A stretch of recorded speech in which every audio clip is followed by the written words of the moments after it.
How's it going, everybody? This is Mr. Lewis, and today we're going to learn how to throw a vessel on the wheel. Let's get started. We're going to need a few things before we begin throwing, so head on over to the sink area and grab yourself a water bucket. Fill it about half full. Don't forget to grab a small sponge and a wooden rib from the drawer right next to the sink. We're also going to need a bat, which is kept underneath the pug mill by the slop bucket. There are black plastic discs with holes in them. Now that we have our sponge, water, and rib, and our plastic bat, let's get the wheel set up. The splash pan comes in two pieces. The big piece sits on top of the small piece.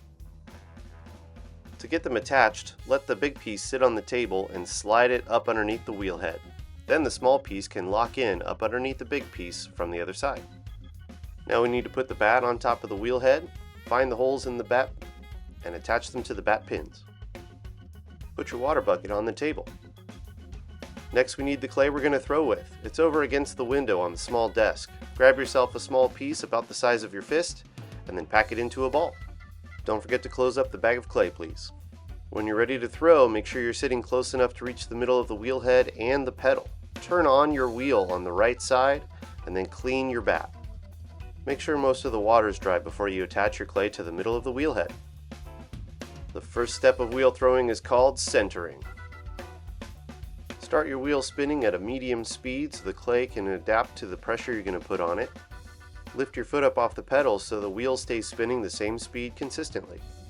Get your hands and your clay wet before you start pushing forward with your left hand through the middle of the clay. If you're left-handed, you should be pushing with your right hand and your wheel should be spinning the other direction. The forward pressure removes the wobble and pushes all the clay to the middle. I can brace my elbow against my thigh or my hip as I push forward. I'm going to place my left hand back in the center position and then karate chop on top of the clay, pushing down until the clay is flat and smooth.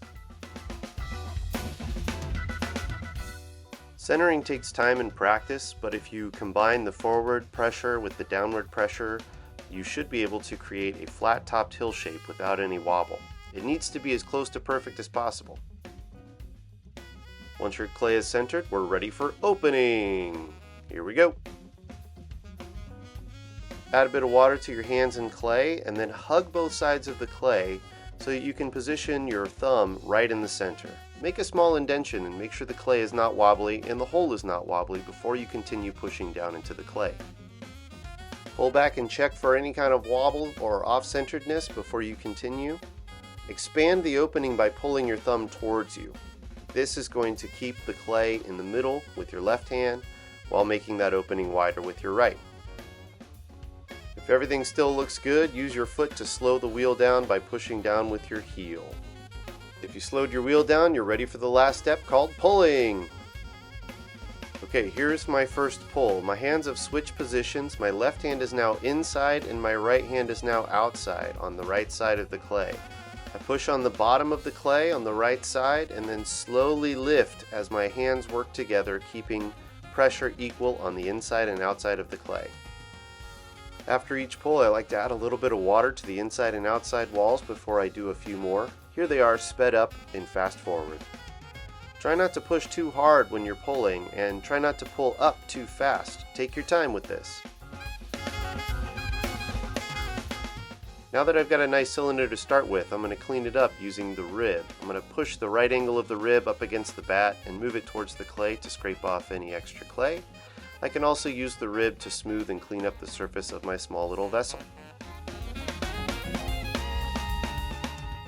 Try not to leave water in the bottom of your clay. We want to make sure we're soaking up the water at the inside with our sponge every once in a while. Now I'm going to change the shape of my cylinder to become a little bit more like a vase. What you're seeing now is called collaring, where I push on the outside of the clay and constrict the opening. Wherever I push on the outside, it makes that part get smaller. I can also make other parts get wider by pushing on the inside towards the outside. What you're seeing right here is a combination of both collaring and inside pressure to produce a small little vase form. As I continue fine-tuning the shape, I'll use my rib to smooth out any surfaces and modify the rim. If I like what I've created, I can go ahead and start letting it dry. If I wanted to speed dry it, I could hit it with the hair dryers by the wheel area. When it's closer to leather hard, I'm ready to cut it off the bat, so I'll stop the wheel, grab a wire tool, a small workboard, and add a little bit of water to both. Pull your wire tool tight, put it down in the water, and slide it with the water up underneath your clay. Your clay should slide through the water off the bat and onto the workboard. Now we got to clean up. Put your bat back on the wheel, make it spin, scrape it clean, and wipe it down with a sponge. Put that bat back where it came from. Alright, now we got to clean the wheel. We want to save as much of that clay and water as possible, so take your thumbs and push down on the tabs on the side of the small piece of the splash pan. Grab your sponge, wipe out the splash pans, both sides, and get all that clay and water in your small bucket. Please use the sponge to also wipe down the table of the wheel and the wheel head before you clean out the water in the bucket.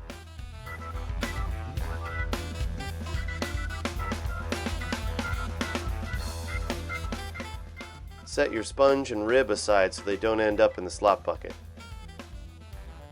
Turn your wheel off before you do anything else, and flip your stool please. Dump your water and clay from your throwing experience in the slop bucket. Make sure no tools, sponges, or anything else ends up in there. You're almost done cleaning up. Take everything back to the sink, scrub it down, and put it back where it came from. Please and thank you.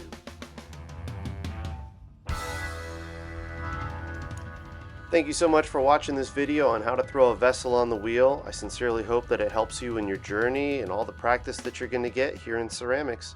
Have a great day, everybody.